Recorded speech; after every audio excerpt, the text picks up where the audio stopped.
Okay, ఈరోజు మనం ఒక స్టోరీ చెప్పుకుందాం. ఏం స్టోరీ అంటే the dog and the bone.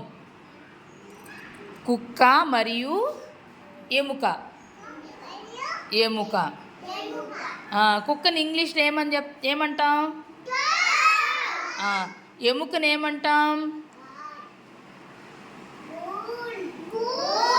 Bone. ఒకరోజు ఏమైందంటే ఒక ఊర్లో ఒక కుక్క ఉందన్నమాట. దానికి ఆకలేసి తిరుగుతూ ఒక చికెన్ షాప్ దగ్గరికి వెళ్ళింది. చికెన్ షాప్ అంటే మాంసం అమ్ముతారు కదా, అది. అక్కడికి వెళ్తే దానికి ఒక ఎముక దొరికిందనమాట. ఎముక దొరికితే అప్పుడు అదిగో చూడండి, అక్కడ ఎముక దొరికింది. దాన్ని తీసుకొని అది ఒక నది దగ్గరికి వెళ్ళింది. అక్కడికి వెళ్ళి ప్రశాంతంగా తిందామనేసి నది దగ్గరికి వెళ్ళింది. మనకి దగ్గరలో ఒక నది ఉంది.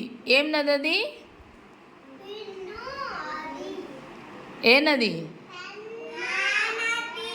మళ్ళీ చెప్పండి.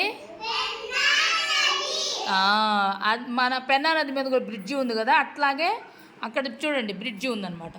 ఆ బ్రిడ్జి మీద కూర్చొని తిందాము హ్యాపీగా అనేసి అక్కడికి వెళ్ళి తింటూ నీళ్ళలోకి తొంగి చూసిందనమాట. నీళ్ళలోకి తొంగి చూడగానే మనం నీళ్ళలోకి తొంగి చూస్తే ఏం కనపడుతుంది? ఎవరు నీళ్ళలోకి తొంగి చూస్తే వాళ్ళ ఫేస్ కనపడుతుంది. అలాగే అది నీళ్ళలోకి తొంగి చూసినప్పుడు దాని ఫేస్ కనపడింది. అప్పుడు ఆ డాగ్ నోట్లో ఏముంది? కుక్క నోట్లో ఏముంది? బోన్ ఉంది. అప్పుడు నీళ్ళలో కూడా ఇంకొక కుక్క ఉంది, దాని నోట్లో కూడా ఎముకుంది. దాన్ని అరిచేస్తే అది వెళ్ళిపోద్ది, ఆ ఎముక నేను తినొచ్చు అనుకునేసి అరిచింది. ఎలా అరిచింది?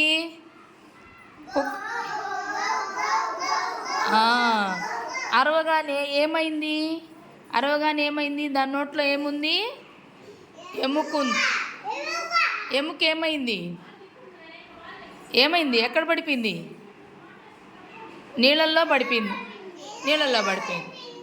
అది ఆ ఎముక కోసం ఆశపడి అరిచేటప్పటికి దీని నోట్లో ఉండే ఎముక కూడా నీళ్ళల్లో పడిపోయింది.